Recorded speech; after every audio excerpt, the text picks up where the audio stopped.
আসসালামু আলাইকুম রহমতুল্লাহি ওয়া বারাকাতুহু। আজকে আমি অবস্থান করছি তাওহিদ লাইব্রেরি, পশ্চিমপাল্লী, কিষানগঞ্জ, বিহার। এখানে একটি 10 দিনের মাল্টিফিকেশন ওয়ার্কশপ অর্থাৎ 10 দিনের একটি কর্মশালা, দাওয়াতি ইসলাহি কর্মশালা। আজকে আমি এখানে এসে একটু অবাক হয়েছি যে আজকে শুধুমাত্র এমনিতে বেকার কোনো ব্যক্তি আসেনি।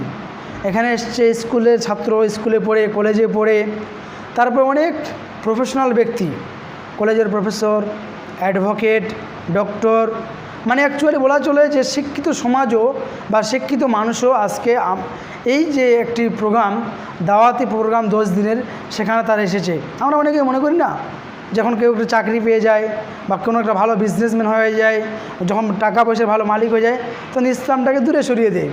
মনে করো একটা কলেজের প্রফেসর বা অ্যাডভোকেট ইসলাম থেকে দূরে সরে যায়। কিন্তু আজকে আমি এখানে অবাক হয়েছি যে আজকের এই 10 দিন ওয়ার্কশপে 2 জন অ্যাডভোকেট রয়েছে, একজন কলেজের প্রফেসর রয়েছে, একজন ডক্টর রয়েছে। তারা এখানে জ্ঞান অর্জন করছে। আমরা অনেকেই যে ধারণা করি যে এগুলো সেকেলে বিদ্যা বা এগুলো পুরানা হয়ে গেছে, এই ধারণাটা পুরোপুরি ভুল। বরং ইসলামের জ্ঞানের রসদ যারা অর্জন করে তারা প্রকৃত শান্তি বা সুকুন বা সুখ পায়। এরকম একটা প্রবাদ রয়েছে যে মুমিনের মনে কত যে শান্তি, ওরা তা করবে কেমনে আজ, অবিশ্বাসীর ছানি পোড়া চোখ হিরিয়েতে দেখেনি, দেখেছে কাজ। যে আমরা অনেকেই করি কি, পৃথিবীতে অনেক কিছু কাজ করি কিন্তু মনের মধ্যে শান্তি পাই না। তো আসল শান্তিটা কোথায় পাবো? যখন আমরা আমাদের রবকে চিনব, আল্লাহ তাআলাকে চিনব, রাসূলুল্লাহ সাল্লাল্লাহু আলাইহি ওয়াসাল্লাম যে আমাদের নবী, শুধু নবী হিসাবে চিহ্ন নয়, তিনি কীভাবে জীবনযাপন করেছেন তার সিরাত নিয়ে, তার মানে জীবনে নিয়ে যখন আমরা পড়াশোনা করব, তখন আমরা বুঝতে পারবো যে তিনারা কীভাবে জীবনযাপন করেছেন। তাহলে আজকের এই যে পশ্চিমপাল্লী তাওহিদ লাইব্রেরি, কিষানগঞ্জ, বিহারে এই যে 10 দিনের একটা ওয়ার্কশপ রয়েছে, এইখানে কত সুন্দরভাবে শিক্ষা দিচ্ছে। প্রায় 25-30 জন মানে স্টুডেন্টস এসছে। যেহেতু এখানে বিভিন্ন প্রফেশনাল কাজ করলেও এখানে যেহেতু সবাই তলবে ইলম বা স্টুডেন্ট হিসেবে আমরা রয়েছি, তো এই যে আমরা 25-30 জন রয়েছি, তার মধ্যে কী রয়েছে? স্টুডেন্ট রয়েছে, স্কুলের ছাত্র রয়েছে, কলেজের ছাত্র রয়েছে, তারপরে মাস্টার রয়েছে, প্রফেসর রয়েছে এবং ডাক্তার রয়েছে। অ্যাকচুয়ালি বলা চলে বিভিন্ন পেশার ব্যক্তিরা আজকে এই পশ্চিমপাল্লীতে তারা এসেছে। আর আজকে আমরা অনেকেই সামান্য একটু জ্ঞান অর্জন করেছি, আমরা আর এগুলোকে ইসলামকে পাত্তা দিই না, ইসলাম থেকে দূরে সরে যায় যে ইসলাম সেকেলে বা ইসলাম দূরে, এটা নয়।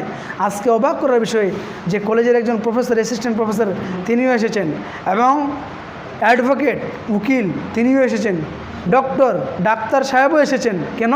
তারা ইসলামের হাকিকত, ইসলামকে বুঝতে পেরেছেন, ইসলামের মধ্যে কি রয়েছে। তারা ইবাদত সম্পর্কে, তাওহীদ সম্পর্কে, দান, যাকাত, হজ সম্পর্কে, কালিমা সম্পর্কে জ্ঞান অর্জন করার জন্য তারা এসেছেন। তাহলে আপনাকে আর আমাকে কি আসার কোনো প্রয়োজন নেই? অবশ্যই আসার প্রয়োজন। প্রত্যেক মানুষকে, প্রত্যেক সুশীল, সুশিক্ষিত, প্রত্যেক সমাজের ব্যক্তিদেরকে এই ফিল্ডে আসে জ্ঞান নিয়ে এবং তদ অনুযায়ী জীবনযাপন করতে হবে। কেননা আল্লাহ রাসূল সাল্লাল্লাহু আলাইহি ওয়াসাল্লাম বলছেন সহিহ বুখারীর 3461 নম্বর হাদিস, বাল্লিগু আন্নি ওয়ালাউ আয়া, তোমরা যদি একটি আয়াতও জেনে থাকো তাহলে সেটা অপরের কাছে পৌঁছাও। তা আপনি যদি সূরা ফাতিহা জানেন, আপনাকে একটা সূরা ফাতিহা অন্য কোনো ব্যক্তিকে বলতে হবে।